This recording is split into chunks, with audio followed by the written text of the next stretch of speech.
Hello dear student, most welcome in physics online class. Physics teach with Sunil. मैं Sunil Kumar Sharma, assistant professor of physics. हम quantum mechanics video class की श्रृंखला में Schrodinger wave equation की सहायता से क्वांटम मैकेनिक्स की प्रॉब्लम्स को सॉल्व कर रहे हैं। हमने पिछली जो हमारी प्रॉब्लम थी वो थी particle in one dimension box. आज हम particle in one dimension box में आइगन फंक्शन और आइगन वैल्यू फाइंड आउट करेंगे पार्टिकल के लिए। ओके, तो रेडी फॉर दिस वीडियो। एक विमीय बॉक्स में ऊर्जा, आइगन फलन एवं आइगन मान कि पार्टिकल यदि किसी एक विमीय बॉक्स में गतिशील है तो उस पार्टिकल से संबंधित जो आइगन फलन होगा और आइगन मान होगा वो किस प्रकार से होगा, कैसे हम फाइंड आउट करेंगे, इसके बारे में हम चर्चा करेंगे। पिछले वीडियो में हमने देखा कि यदि पार्टिकल वन डायमेंशन बॉक्स में है, वन डायमेंशनल बॉक्स को हमने ऐसे किया था कि अक्स इक्वल टू 0 और अक्स इक्वल टू ए पर क्या है, इनफाइनाइट वाल है। यहाँ पार्टिकल है वो अक्स 0 टू अक्स टू ए के बीच में यहाँ इंडिपेंडेंटली मोशन कर सकता है। ठीक है, तो इसके लिए जो वेव फंक्शन हमें मिला था psi x equal to √2 upon a sine n pi x upon a, ये हमारा जनरलाइज वेव फंक्शन था या आइगन फंक्शन था। ठीक है, तो from equation 5 eigen function psi x equal to √2 upon a sine n pi x upon ए।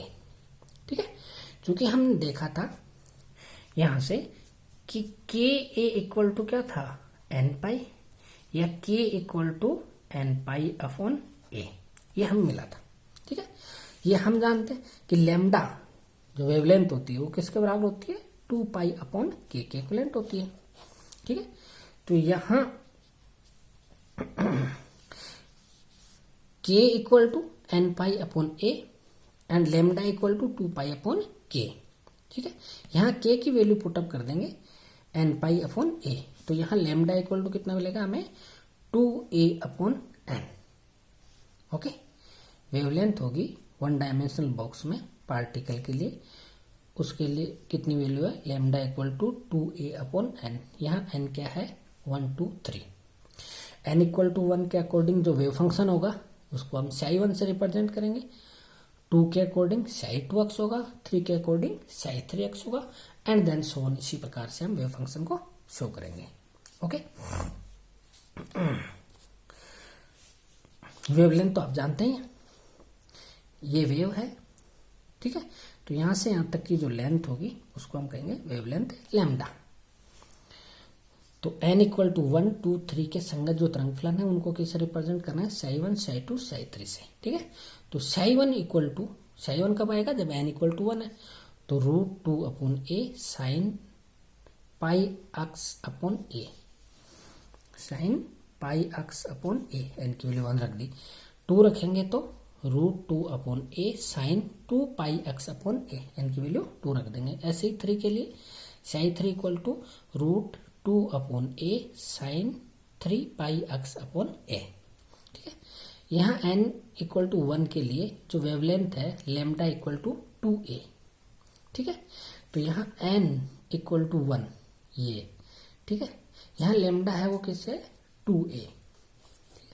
यहाँ अक्स equal to 0 से अक्स इक्वल टू a, यहाँ ये डिस्टेंस कितनी है, a, और पूरी वेव बनने के लिए डिस्टेंस कितनी चाहिए, 2a। तो n इक्वल टू 1 वाले में देखेंगे तो यहाँ केवल हाफ वेव बन रही है। ठीक है, नेक्स्ट हाफ वापस जाएगा तो बनेगी। n इक्वल टू 2 के लिए लैम्डा इक्वल टू कितना आएगा, a, अर्थात यहाँ से यहाँ के बीच की डिस्टेंस भी a, तो यहाँ वेव कितनी बन गई, फुल वेव बन गई। थर्ड में lambda equal to 2a upon 3, n equal to 3 के लिए, तो यहाँ वेव, एक वेव प्लस हाफ वेव, ये बन गई। ओके, यहाँ देखेंगे तो सबसे ज्यादा प्रोबेबिलिटी कहाँ मिलेगी पार्टिकल के पाए जाने की, यहाँ दो दो हमें पोजीशंस मिलती है, एक पोजीशन ये, एक पोजीशन ये, जहां पार्टिकल के पाए जाने की प्रायिकता सबसे ज्यादा है। यहाँ और यहाँ भी पार्टिकल के पाए जाने की प्रायिकता सबसे ज्यादा है। ठीक है। प्रोबेबिलिटी डेंसिटी, प्रोबेबिलिटी डेंसिटी को हम किससे रिप्रेजेंट करते हैं? P से। P equal to mod of psi square या साई स्टार साई dx। तो P इक्वल टू कितना होगा? 2/a sine square n pi a upon x। Okay.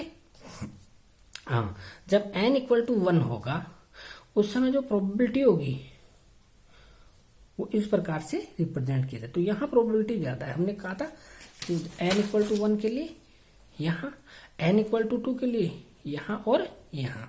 तो n इक्वल टू 2 के लिए प्रोबेबिलिटी यहाँ और यहाँ। यहाँ प्रोबेबिलिटी नेगेटिव नहीं होती कभी भी। Okay. Eigen value of energy, energy के लिए आइगन वैल्यू फाइंड आउट करें। In one dimensional box for x equal to a, psi a equal to कितना होगा? 0। यदि हम ये देखेंगे तो ये वाला पार्ट कितना हो गया? 0। तो यहां से sine k a equal to 0, then k a equal to n pi और k equal to n pi upon a। यहाँ k की वैल्यू किसके इक्वलेंट थी? √2m e upon h cross square. जब हम उस इक्वेशन को सोल्व कर रहे थे, del two psi x upon del x square plus k square psi x equal to 0 में, तो यहाँ के स्क्वायर किसके इक्वलेंट लिया था? 2m e upon h cross square के। ठीक है। यहाँ के की वैल्यू ये पुटअप करेंगे तो हमें a की जो वैल्यू मिलेगी वो मिलेगी n square pi square h cross square by 2m a square. This is equation number 6। यहाँ n क्या है? 1 2 3 है। एक विमी बॉक्स में x equal to 0 and x equal to a के मध्य प्रतिबंधित गति के लिए ऊर्जा के स्वच्छ मान न होकर, यहाँ हम देखेंगे n की वैल्यू 1 रखेंगे तो pi square h cross square by 2m a square, यहाँ एक वैल्यू मिलेगी। ठीक है। और n इक्वल टू 2 तो हमें 2 pi square h cross square upon 2m a square ये वैल्यू मिलेगी। इसके बीच में जो वैल्यू है वो हमें नहीं मिलेगी। तो हमें स्वेच्छ में मिलकर के क्या मिलती है? कोई विशिष्ट मान ही मिलता है। n के संगत ऊर्जा के आइगन मान विविक्त ऊर्जा स्तर कहलाते हैं। यहाँ टुकड़ों में मिलती है E1 E2 E3। ठीक है। n इक्वल टू 1 के लिए एनर्जी ये, n इक्वल टू 2 के लिए एनर्जी ये मिल गई एनर्जी, तो फिर ये मिलेगी 4E, फिर मिलेगी 9E। ठीक है। तो n इक्वल टू 1 के अकॉर्डिंग E1, 2 के अकॉर्डिंग 4E1, 3 के अकॉर्डिंग 9E1। यदि रेशियो देखेंगे तो 1 4 9 16 इस तरह होगा। क्वांटम यांत्रिकी में कण की किसी सीमा में न्यूनतम ऊर्जा शून्य नहीं होती है। n इक्वल टू 1 के अकॉर्डिंग न्यूनतम ऊर्जा है वो शून्य नहीं है। n इक्वल टू 1 के संगत ऊर्जा को शून्य बिंदु ऊर्जा कहते हैं, न्यूनतम एनर्जी को। तथा जो संगत अवस्था मिलती है, स्टेट मिलती है, उसको हम कहते हैं न्यूनतम या minimum energy state. Okay, thanks for watching this video.